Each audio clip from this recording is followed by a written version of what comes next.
Dans cette vidéo, nous examinons plus en détail les échanges d'oxygène. Contrairement à ce que nous observons pour le CO2, dont la pression partielle est identique dans le compartiment alvéolaire et sanguin artériel, il existe un gradient de pression partielle pour l'oxygène entre les compartiments alvéolaires, où elle est de l'ordre de 102 mm de mercure en moyenne si nous réfléchissons dans un modèle monocompartimental, et de 82 à 97 mm de mercure au niveau du compartiment artériel.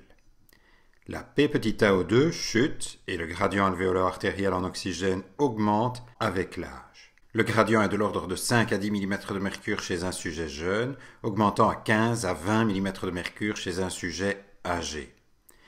Rappelons-nous que le gradient alvéolaire artériel n'est pas le gradient de pression moteur de la diffusion de l'oxygène du compartiment alvéolaire au capillaire pulmonaire. C'est bien le gradient existant entre la P(a)O2 et la pression partielle en oxygène régnant dans le sang veineux mêlé systémique, qui est de l'ordre de 40 mm de mercure, qui représente ce gradient moteur de la diffusion d'oxygène. Pour comprendre les causes du gradient alvéolaire artériel en oxygène, nous devrons quitter le modèle monocompartimental du compartiment alvéolaire pulmonaire. Une première cause du gradient alvéolaire artériel en oxygène est l'existence d'un shunt droit-gauche anatomique. Un shunt est un court-circuit.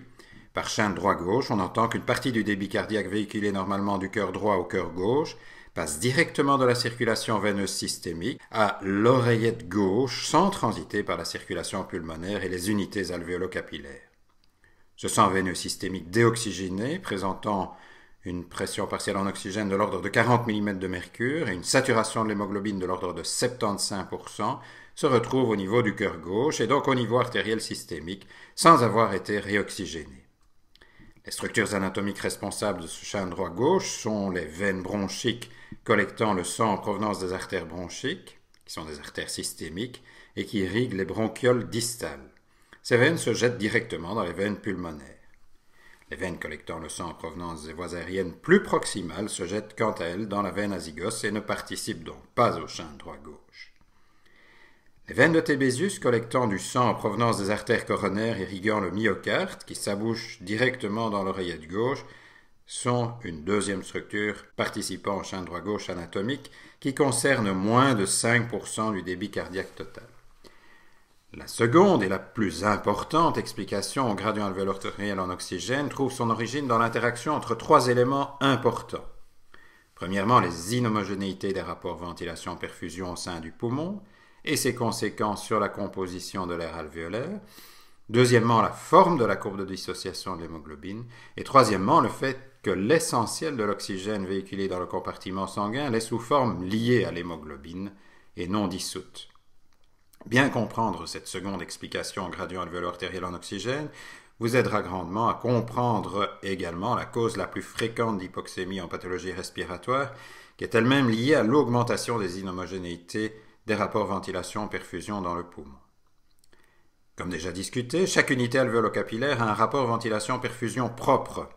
La plupart des unités alvéolo-capillaires d'un poumon sain ont un rapport ventilation-perfusion proche de 1, mais les alvéoles du sommet d'un sujet debout ont un rapport VQ plus grand que 1, et celles de la base un rapport ventilation-perfusion inférieur à 1. Notez que la répartition est assez symétrique autour de la valeur égale à l'unité. On a donc un nombre similaire d'unités alvéolo-capillaires avec un rapport VQ plus petit ou plus grand que 1. Envisageons maintenant les conséquences des inhomogénéités des rapports ventilation-perfusion sur la pression artérielle en oxygène.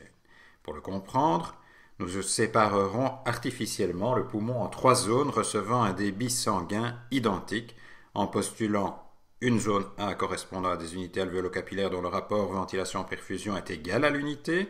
Ce sont des unités idéales où nous aurions donc une pression alvéolaire en oxygène de 102 mm de mercure. Une zone B où le rapport ventilation-perfusion serait inférieur à l'unité. Des unités de la base du poumon chez un sujet en station debout où la pression alvéolaire en oxygène serait de 72 mm de mercure.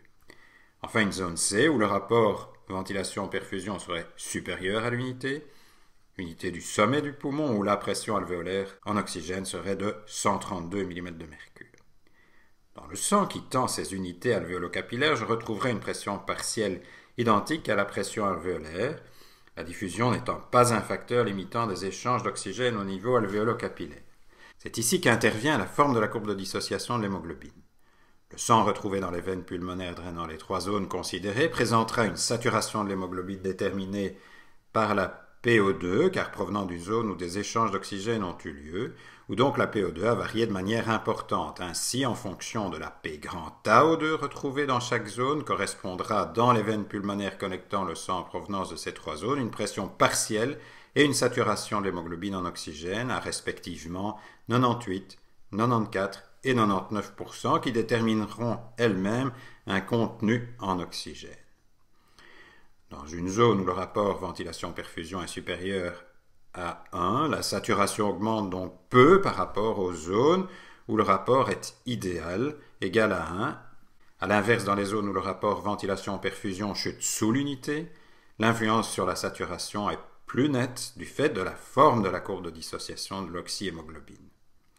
Si nous postulons que seules ces 3 zones pulmonaires existent, nous retrouverons dans le cœur gauche un mélange dont le contenu artériel en oxygène sera essentiellement déterminé par la saturation en oxygène de ce mélange, qui correspondra elle-même à la moyenne des 3 saturations si je fais abstraction de l'oxygène dissous pour ce calcul. Dans le cas considéré, la saturation moyenne sera de 97%. Étant dans le cœur gauche, dans une zone où l'oxygène ne diffuse pas hors du compartiment vasculaire, c'est bien la saturation en oxygène de l'hémoglobine qui déterminera la P petit ao2 en fonction toujours de la courbe de dissociation. Dans ce cas, 83 mm de mercure, valeur nettement inférieure à la moyenne des pressions partielles en oxygène en provenance des 3 zones considérées. Ce sont les unités alvéolo-capillaires présentant un bas rapport ventilation-perfusion qui tirent la pression artérielle en oxygène vers le bas en raison de la forme de la courbe de dissociation de l'oxyhémoglobine. Dans un poumon normal, j'ai bien entendu une multitude de zones avec des rapports ventilation-perfusion différents, et l'analyse est dans ce cas bien plus complexe, mais compte tenu de la répartition assez symétrique des unités alvéolo-capillaires autour de l'unité pour le rapport ventilation-perfusion, l'analyse ici présentée est une simplification tout à fait valide pour comprendre la cause principale du gradient alvéolo-artériel en oxygène, la pression alvéolaire moyenne étant bien de l'ordre de 102 mm de mercure, mais la pression artérielle inférieure à cette valeur, et ce d'autant plus que les inhomogénéités des rapports ventilation-perfusion sont grandes. Notez que si seul l'oxygène dissous existait, on retrouverait dans notre exemple, dans le ventricule gauche, une pression partielle en oxygène de 102 mm de mercure. Il n'y aurait alors pas de gradient alvéolo-artériel en oxygène. Nous avons déjà discuté les déterminants du contenu sanguin en oxygène. Pour une saturation de l'hémoglobine de 98%, telle que normalement rencontrée au niveau artériel systémique, le contenu artériel en oxygène est de l'ordre de 200 ml. Cet oxygène doit bien entendu être délivré au tissu. La quantité d'oxygène transportée par le système cardiovasculaire par unité de temps est appelée transport d'oxygène ou DO2 pour Oxygen Delivery en anglais, est le produit du contenu artériel en oxygène et du débit cardiaque. Le débit cardiaque étant normalement au repos de l'ordre de 5 litres par minute, le DO2 est donc de l'ordre d'1 litre par minute. La consommation d'oxygène par l'organisme, la VO2, est normalement au repos de l'ordre de 250 ml par minute, représentant donc 25% du DO2. Ces 25% représentent le coefficient d'extraction d'oxygène par l'organisme, qui est cependant très variable d'un organe à l'autre. Il est nettement supérieur à 25% pour certains organes comme le myocarde ou le cerveau, nettement inférieur à 25% pour d'autres comme les reins. L'essentiel de l'oxygène étant lié à l'hémoglobine et la saturation artérielle de l'oxyhémoglobine étant normalement proche de 100%, il est donc logique que la saturation en oxygène du sang veineux mêlé soit de l'ordre de 75%, ce qui correspond à une PO2 du sang veineux mêlé de l'ordre de 40 mm de mercure. Cette saturation du sang veineux mêlé est un bon indice de l'adéquation du DO2 avec la VO2. Si le DO2 chute et que la VO2 reste inchangée, cela se traduira en effet par une saturation en oxygène du sang veineux mêlé diminué, inférieur à 75%, puisque l'organisme extraira alors une proportion plus importante de l'oxygène mis à sa disposition qu'à l'ordinaire. Finissons ce chapitre consacré aux échanges gazeux par l'analyse des causes d'une hypoxémie. L'hypoxémie est définie par une P-tau2 inférieure à la norme, qui varie donc en fonction de l'âge, de l'ordre de 97 mm de mercure chez un sujet jeune, 82 mm de mercure chez un sujet âgé. Rappelons que l'insuffisance respiratoire hypoxémique est, elle, définie par une P-tau2 inférieure à 60 mm de mercure. Si la P-tau2 mesurée est inférieure à la norme, le premier élément à évaluer est le gradient alvéolo-artériel en oxygène. Est-il majoré? Rappelons que le gradient alvéolo-artériel en oxygène est normalement de 5 à 20 mm de mercure en fonction de l'âge. Et pour répondre à la question, repartons de l'équation des gaz alvéolaires. En soustrayant la P-tau2 des deux termes de l'équation, j'ai une autre expression du gradient alvéolo-artériel en oxygène.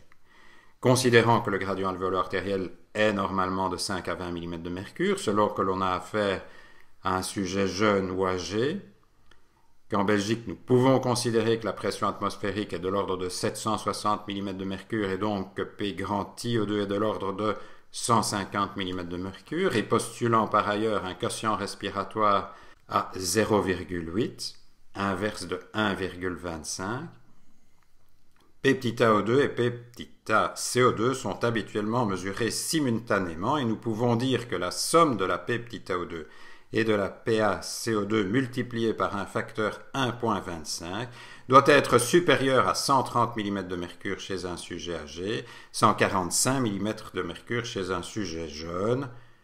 Si ce n'est pas le cas, nous pourrons considérer que le gradient alvéolo-artériel en oxygène est majoré. Les causes d'hypoxémie avec gradient alvéolo-artériel en oxygène majoré sont une inhomogénéité majorée des rapports ventilation-perfusion au sein du poumon, c'est la cause la plus fréquente d'hypoxémie en pathologie respiratoire, ou un chaîne droit-gauche anatomique anormal. Deux exemples de chaînes droit-gauche anatomiques anormaux sont des communications existant entre les cavités cardiaques gauche et droite, communication interauriculaire ou interventriculaire, avec inversion du chêne qui est normalement gauche-droit vu les pressions hydrostatiques normalement plus élevées dans la cavité gauche. Vous apprendrez en pathologie cardiovasculaire que cette situation porte le nom de syndrome d'Eisenmenger, c'est-à-dire l'inversion du sens du shunt au sein des cavités cardiaques. Deuxième cause possible sont des malformations artério-veineuses pulmonaires où une branche d'artère pulmonaire s'abouche directement au niveau d'une malformation vasculaire anévrismale dans une veine pulmonaire sans qu'il y ait de réseau capillaire participant à l'hématose. Ces malformations sont souvent associées à une maladie génétique qui est le syndrome d'Osler-Rendu.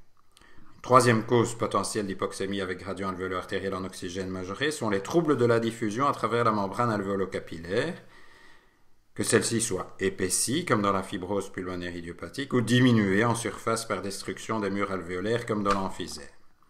Ces troubles de diffusion n'amènent normalement pas de majoration du gradient alvéolo-artériel en oxygène au repos. En effet, le temps de transit du sang dans les capillaires pulmonaires reste normalement suffisant au repos pour permettre un équilibre entre PO2 du compartiment sanguin capillaire pulmonaire avec le compartiment alvéolaire. Cependant, à l'exercice, le temps de transit du sang dans les capillaires pulmonaires diminue en raison de l'augmentation du débit cardiaque et l'équilibre peut ne plus se faire entre pression partielle en oxygène au niveau alvéolaire et capillaire. Et cette situation est alors bien entendu une cause de majoration du gradient alvéolo-artériel en oxygène. Quelle cause peut expliquer une hypoxémie avec gradient alvéolo-artériel en oxygène normal? L'hypoxémie est alors liée à une P grand AO2 diminuée. Nous avons déjà discuté dans la vidéo précédente que l'équation des gaz alvéolaires nous aide à déterminer les causes de P grand A diminuée. Rappelons qu'elle peut être due à une P grand IO2 diminuée ou à une PaCO2 majorée. Les mécanismes physiopathologiques responsables d'hypoxémie ne sont bien entendu pas exclusifs l'un de l'autre. On peut rencontrer des hypoxémies d'origine multiple.